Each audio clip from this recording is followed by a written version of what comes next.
Bates Middle School had me fucked up, part 3. So I left off with an incident where she was in the door. I was in the door. My mom was outside, and she was coming hollering at me. So she just kept saying, "Where's your project?" And I'm like, "Right here." And then when she did it that last time, that third time, I looked up at my mom because I was just like, "Are you going to come in here and say something? Because, like, this bitch is hollering at me. Are you going to come in here and say something?" Mom was just like, but my mom was just taking note. So she did like, "Where's your project?" And I was just like, "Right here." And she looked down and she was like, "Oh," and then she gave me my grade for it. But then when she looked up, she saw my mom. The bitch turned red. Like, her whole face turned red. Like, she did not know my mom was standing right there outside the door looking at her. Like, "You're caught, honey." Anyways, so then after that incident, whatever, I didn't see my mom like that no more. So I guess she just went on to talk to Isha.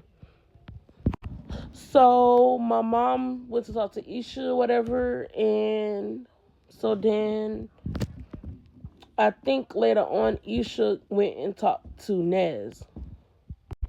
So Nez was not only a bully to me, but she was a bully to other kids because she got a nickname goes on in school and everybody calls her it. Nez is not like a good person. Where Nez is today, teaching elementary schools. Now she's bullying little kids, littler than middle schoolers.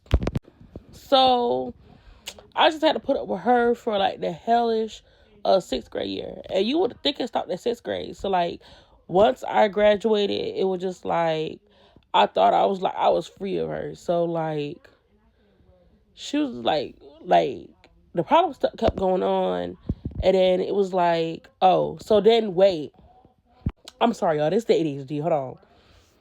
So then my mom went and told her, so they wasn't talking, whatever.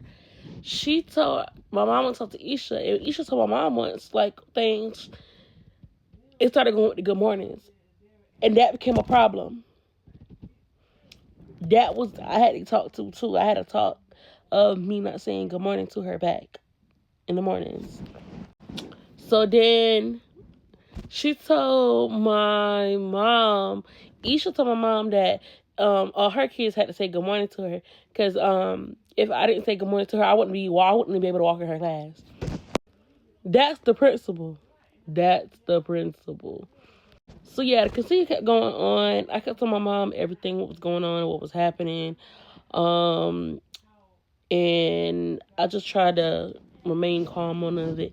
Now I did get in trouble on it in one class, in another class, did a separate incident, but it didn't have nothing to do with that class. So I did get in trouble down that time. So yeah. Oh, and there was one incident after that time near the end where I went to school and I didn't know my pants ripped. I know my bottoms got caught on something, but I didn't know my pants ripped because of it. So I was like, that morning, I was like, oh, whatever, da da da da. And then talk about friends. My friend was like, your pants got a hole in it. And I was like, what? And so I went to go look, and it did. So I don't know if I called my mom from a friend's phone because I didn't have a phone till like 7th grade. So I don't know if I called my mom from my friend's phone or I called the office. I think I went to the office to call my mom. Yes, I went to the nurse because the nurse knew my mom. That's it. The nurse knew my mom. So I went to the nurse office and I was like, I need to call home because I need to put another pair of pants. I was going to go around with that hole in my pants. So I called my mom. I was telling my mom that I had a hole in my pants and I need another pair of pants. Can you bring me another pair? My mom was like, yeah, give me a minute. So I went to class. My mom automatically knew what class I was in. Ned's class. And so my mom brought the pants. They called me out the class. Nez had a whole attitude over pants. Pants. So, I don't know why, because I already told her I had a hole in my pants. So, went to go, went into the nurse, went into the nurse bathroom, changed my pants, gave my mama the pants with a hole in it, and went back to class. Told my mama I love her, had the next day. Mama told me, don't follow her up, whatever. Did not follow her up because she had an attitude for me having a hole in my pants that I did not know. Well, I knew, but had no control over. So, I want to say, hold on. I want to say that was about the last, I think, hold on. She was also upset that I had a good relationship with, like, all my other teachers. Like, I got along with them. There was no problem. Like, she was the only teacher I had a problem with 6th grade. And, like, I'm telling you, like, she was a teacher. She was being an adult. But she was just, like, a petty, stupid teacher. Like, she did not like any of that problems that... She did not accept any problems that she caused. And she was not accountable of it. And so I was blamed for majority of the problems. So I was the problem and she didn't do nothing wrong. Isha enabled her. What a wonderful principal that was. Sarcasm. If y'all don't know sarcasm, seek it. Because Isha was awful. Like, Isha did not do nothing. Isha did not protect me. Isha did not solve any of my problems when it came to Naz. Nothing. No matter what. No matter how much my mom went to Isha to tell Isha about Nez, Isha didn't do nothing to Nez, but made her mad. So, right after that, graduated. I was free. I was happy. I was thinking, no more problems. No more problems. Wrong.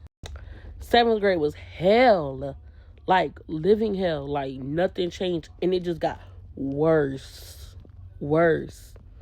And guess who was also a problem my 7th grade year? Nez. Yes. I wasn't even in 6th grade to be dealing with Nez. And Nez still became a problem my 7th grade year. Irritating. Yeah. So, Nez still bothered me my 7th grade year. But... whatever. And it took a minute for her to leave me alone. And I'm gonna tell y'all, I'm gonna get into that though, for real. So I had a problem with a few teachers, cause like it was like my math teacher. Like one of my math teacher, I'm gonna call him RM because that's his initials, and that's the only thing I can think of right now. So I had RM, and RM I had this purse, so he didn't know the difference between my book bag and my purse.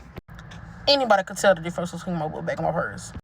He had a main problem is he wanted me to leave my purse in the classroom, and I had like a book bag purse. But I don't leave my purse down for nobody, for nothing, for nada. Even when I go to the gym, I lock that junk in the locker. I lock that motherfucker in the locker because if anybody go in that gym, in that lock, what you call it? The locker room. That's what it is. Whenever somebody go in that locker room and I'm not in there to see what my purse and who going in my shit, then I'm gonna be pissed because why you in my stuff? So we done so yeah, that's how I am about my purse and my stuff.